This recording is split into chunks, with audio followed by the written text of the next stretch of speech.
Bien-aimés dans le Seigneur, shalom, shalom. Aujourd'hui, nous sommes dans une émission que nous avons débutée, ça fait quelques années, mais après nous avons interrompu. Aujourd'hui, Dieu nous a fait grâce de venir encore devant vous pour continuer cette émission, l'avenir Esa Maman.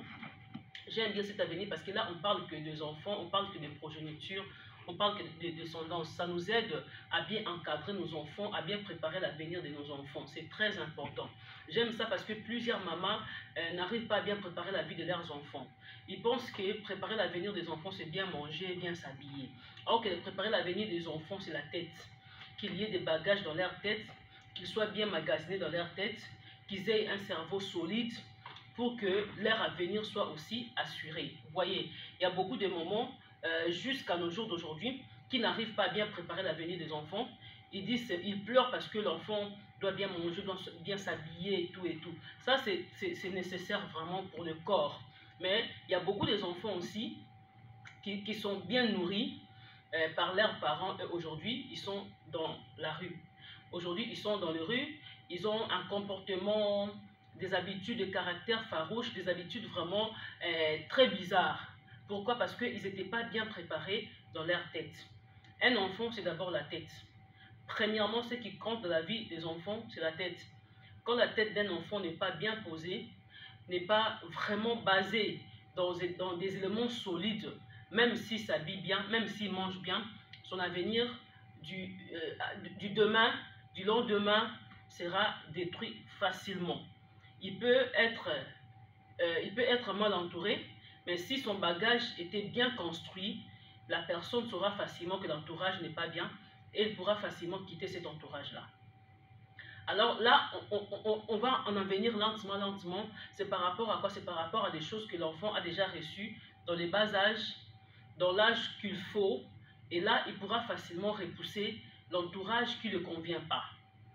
Il peut, bien aimé dans l'avenir, peut-être être dans une classe, dans un coin, dans un monde, là où les choses sont vraiment détruites, sont bafouées, sont sales. La personne saura, l'enfant saura facilement combattre dans sa vie si vraiment il était bien construit dans sa tête. Vous voyez, le problème de nos vies aujourd'hui, c'est plus l'encadrement, les bagages qui doivent être posés dans le cerveau, dans la tête de nos enfants. Étant que maman, étant que servante de Dieu, étant qu'église, bien sûr que nous devons beaucoup prier pour nos enfants. Ça, c'est quelque chose qui est la base de la vie d'une servante de chrétien. Il doit beaucoup prier pour ses enfants. Il doit beaucoup chercher à encadrer ses enfants dans des éléments spirituels qui est la parole de Dieu. Et bien aimer, et pourquoi pas rester là, encadrer son enfant dans des bases solides qu'il faut. Et ne pas mâcher des mots à éclairer, à éclaircir les choses à son enfant. Alors aujourd'hui, on se bat comme je disais, on a l'habitude de se battre, bon moi dans la classe, César bien moi dans aucune classe, mais là où il part à l'école, tu ne sais pas, il a quels amis, parce que beaucoup des enfants sont détruits, pas seulement dans des quartiers, ils sont détruits dans des écoles aussi. Là où il y a des enfants qui sont détruits dans leur famille, dans leur quartier, et ils se retrouvent ensemble avec nos enfants dans les salles de classe. Et dans la récréation, bien après, ils cherchent de quoi faire, ils se racontent des histoires et tout, et là, ça influence directement le mémoire de nos enfants. Ça détruit complètement. Et si l'enfant n'était pas construit, n'avait pas de bases solides à la maison, chez ses parents, l'enfant sera détruit d'une manière ou d'une autre.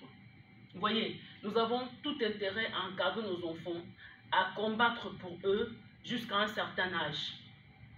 Quand on sait bien combattre pour nos enfants, de leur bas âge, nous pourrons facilement s'en sortir avec nos enfants quand ils vont grandir et on aura des résultats bien solides, des résultats parfaits pour notre avenir. Et je dirais, et je vais bien souligner, l'avenir de nos enfants, c'est nos bénédictions. Les enfants, ce n'est pas que préparer leur avenir seulement. Quand nous préparons l'avenir de nos enfants, nous préparons directement notre avenir aussi étant parents. Parce que demain, après-demain, on sera fatigué, on ne pourra plus s'en sortir. C'est eux qui seront là à nos côtés pour nous soutenir, pour tenir nos mains, pour être notre plaisir, je dirais. Parce que quand tu es fatigué, tu n'arrives plus à marcher, il faut qu'il y ait quand même quelqu'un de toi qui vient te tenir dans la main, tu regardes comme ça, ah, ça c'est ma fille, ça c'est mon enfant, et regarde ce que je fais dans sa vie. Aujourd'hui, c'est lui, c'est elle qui vient me soutenir, c'est elle qui vient me tenir comme ça. Ça nous rend très heureuses. On est très content de voir les résultats que nous-mêmes nous avons construits, que nous-mêmes nous avons fait par nos efforts, par nos énergies, d'aimer ces résultats grandir et nous bénir d'une manière ou d'une autre. Vous voyez, ça c'est très important, c'est quelque chose de base qu'on ne peut pas oublier. On commence comment? Dans leur bas âge. À leur dire directement, hein, pas indirectement, parce que nos parents ont eu l'habitude de nous dire indirectement. Nous, personnellement, on n'a pas eu la chance de grandir avec les conseils de nos parents. Bien que nos parents étaient, de plus, là pour se nourrir seulement, pour nous nourrir. Vous voyez, ce n'était pas vraiment pour des conseils. Or que les conseils, c'était des choses très capitales qui allaient nous aider dans notre avenir. Mais ça, c'était à côté. Pour eux, moi, on allait bien, Allah t'a bien, pour finzala, ça allait boyer, et tout. Et l'enfant devait recevoir les conseils en dehors de la maison. Or, que c'est que l'enfant reçoit en dehors, tu ne connais pas comment est-ce que, en dehors là, ils se sont conduits, comment est-ce qu'ils se sont construits. Déjà, l'enfant est influencé par rapport à ce qui est dehors. Ça va détruire directement le cœur de l'enfant, ça va détruire directement le comportement de l'enfant. Vous voyez, déjà, l'enfant, pendant qu'il grandit, lentement, à partir de l'âge de 3 ans, 4 ans, commence déjà à dire à ton enfant un mot, 2 mots. Attention, pas là-bas. Attention, pas à des gens pareils. Parce que les enfants ne connaissent absolument rien. Tout ce qu'ils voient pour eux, c'est bien ou soit c'est mauvais. Mais la façon qu'ils voient, c'est là, c'est toi qui vas leur dire ça c'est mauvais, ça c'est bien. Il peut aller tenir quelque chose, lui il voit que c'est bien, c'est bien. Mais quand tu lui dis là-bas c'est pas bien, il a directement peur. Oh, ma maman m'avait dit là-bas c'est pas bien. Mon papa, oh ma soeur, mon frère m'avait dit là-bas c'est pas bien. Directement il a eu peur. Il sait pas peur, c'est pas bien en quoi. Il connaît pas, mais il sait seulement m'avait dit c'est pas bien que je tiens pas là-bas. Vous voyez, la façon que tu commences à mettre déjà des cales dans sa vie pendant qu'il est encore petit, tout petit là, donc ça commence à aider de mémoire d'enfant. Ah, là-bas, je ne peux pas partir. Ça, je ne peux pas oser. Quand il parle quelque chose, tu lui dis, il ne faut pas parler ça parce que ce n'est pas bien. Bon, on s'est dit aussi que quelles sortes de parents qui peuvent aussi encadrer les enfants parce que tous les parents ne sont pas encadrés et ils ne savent pas aussi comment encadrer les enfants. Les gens disent cela, mais nous, on dit l'essentiel. On a le devoir de dire l'essentiel. La façon que tu dis à ton enfant, pas là-bas, pas là-bas, même s'il part dehors, il part où on lui dit, c'est là-bas. Il connaît déjà dans ma maison, on m'avait dit, chez nous, on nous avait dit, pas là-bas, je ne vais pas tenir. Donc, il est calé quelque part. Vous voyez, il y a plein de choses qu'on a à dire, mais aujourd'hui, vu les temps, on ne pourra pas vraiment aller jusqu'au milieu, de pas à la fin, même au milieu, même un tout petit peu, on ne saura pas bien partager cela. Mais ça, c'est déjà notre introduction de l'avenir Eza Maman. Ça fait déjà très longtemps que j'ai commencé ce message de l'avenir Eza Maman. J'ai beaucoup parlé sur ce message pour les enfants.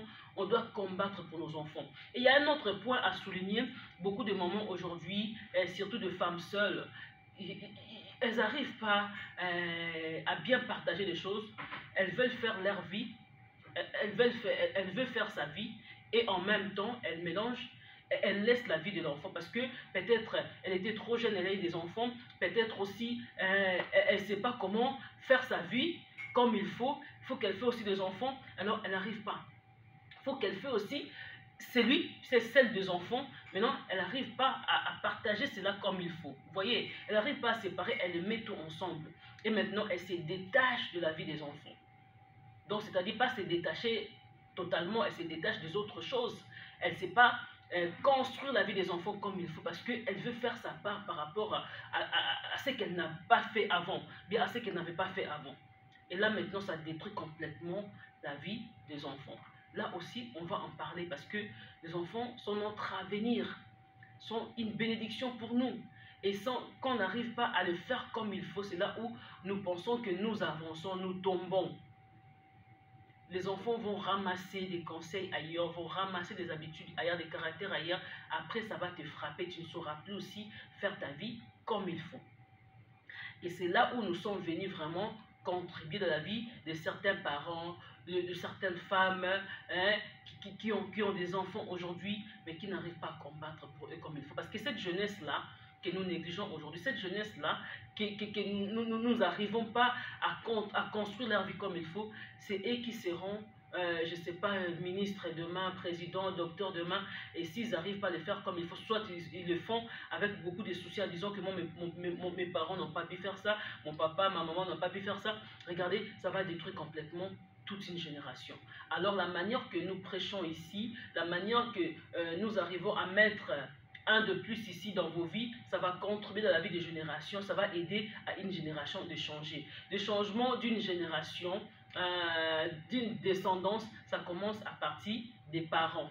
Si les parents ne sont pas mûrs, si les parents ne sont pas bien encadrés, ne sont pas bien construits dans les bases qu'il faut, bien aimés dans le Seigneur, demain après demain, ces parents-là vont détruire une certaine génération. C'est pour cela, pour ne pas détruire la génération du demain, nous commençons aujourd'hui par nous-mêmes étant parents à bénéficier de tous ces conseils, à bénéficier, je dirais, toutes ces prédications que nous prêchons. Ça va contribuer, ça va aider à nos mamans à changer la vie de demain, à changer la génération de demain. En tout cas, soyez vraiment bénis au nom de Jésus-Christ. C'était vraiment tout simplement une introduction qui va nous aider à aller plus loin dans ces messages de l'avenir Eza Maman, dans l'émission aussi de l'avenir Eza Maman. Déjà, à partir de maintenant, soyez bénis. Et ne pensez pas que nous avons oublié notre émission, la promesse accomplie. Non, la promesse accomplie, nous continuons et nous continuerons toujours. Mais maintenant, c'est tout simplement l'avenir Eza Maman pour la progéniture, pour la descendance et pour ajouter un de plus dans la vie de parents que nous sommes. Soyez bénis au nom de Jésus-Christ. À tout à l'heure avec Maman Landy.